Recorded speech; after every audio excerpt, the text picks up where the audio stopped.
சிறப்பு வாய்ந்த சனி பிரதோஷம். சனிக்கிழமையில் வரும் பிரதோஷம் சனி பிரதோஷம் என்று அழைக்கப்படுகிறது.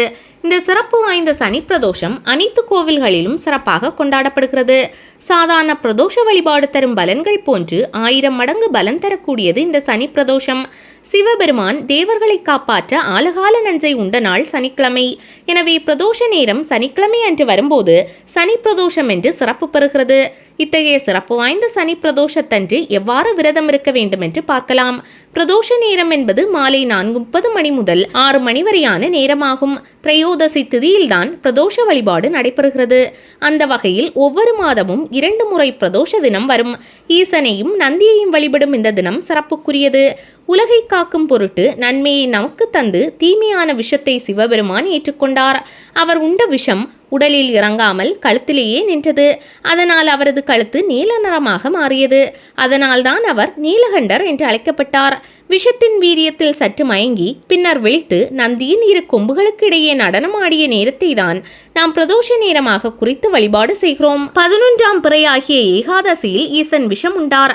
12ஆம் பிறையாகிய துவாதசியில் தேவர்களுக்கு காட்சி தந்தார்.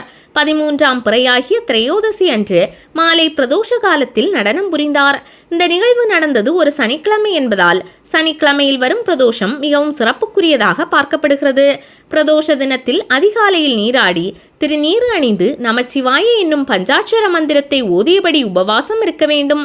அன்று காலை முதல் பிரதோஷம் முடியும் வரை உணவை தவிர்த்து பிரதோஷ தரிசனம் முடித்து பிரசாதம் உண்டு விரதம் முடிக்க வேண்டும். பின்னர் இரவு உணவு சாப்பிடலாம். பிரதோஷ காலத்தில் பார்வதியுடன் கூடிய சந்திரசேகரன் ரிஷப வாகனத்தில் ஆலயத்தை 3 முறை வலம் வருவதை பார்க்கலாம். முதல் சுற்றில் செய்யப்படும் வேத பாராயணத்தையும் 2ஆம் சுற்றில் செய்யப்படும் திருமுறை பாராயணத்தையும் 3ஆம் சுற்றில் நாதஸ்வர இன்னிசையையும் வலம் வந்தபடி கேட்க வேண்டும். பொதுவாக பிரதோஷ தினத்தில் சிவனை 30 முக்கோடி தேவர்கள் பிரம்மா விஷ்ணு இவர்களெல்லாம் வணங்கி ஆசி பெறுவதாக ஐதீகம். எனவே அந்த சமயத்தில் நாமும் வணங்கி நம் துன்பங்களை அடியோடு போக்கிக் கொள்ள பிரதோஷ வழிபாட்டை மேற்கொள்ள வேண்டும்.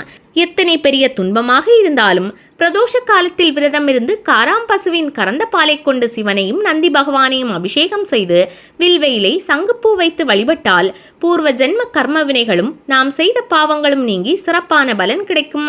ஒரு சனி பிரதோஷத்தன்று சிவாலயம் சென்றால் 5 வருடங்கள் தினமும் சிவாலயம் சென்று வந்த புண்ணியம் கிடைக்கும். சிவனுக்கு உகந்த விரதங்களில் முக்கியமானது பிரதோஷ விரதம் ஆகும். வழிபாடும் பலன்களும். பிரதோஷ விரதம் மேற்கொண்டால் திருமணம் கைகூடும், வறுமை விலகும், நோய்கள் நீங்கும், சகல காரியங்களில் வெற்றி கிடைக்கும். பிரதோஷ விரதம் இருந்து சிவனை வழிபட்டால் சிவன் அருள் கிடைக்கும். சிவபெருமானை நினைத்து தியானம் செய்வதற்கு மிக உகந்த நேரம் பிரதோஷ நேரம்தான். பிரதோஷ வழிபாட்டை தொடர்ந்து செய்து வந்தால் மறுமையிலும் பலன்கள் கிடைக்கும். ஆவணி கார்த்திகை ஆகிய மாதங்களில் பிரதோஷ கால விரதம் தொடங்குவது சிறந்தது. பிரதோஷ நேரத்தில் சிவாலயம் சென்று பூஜையில் கலந்து கொண்டு சிவபெருமானை வழிபட்டால் நினைத்த காரியம் நிறைவேறும்.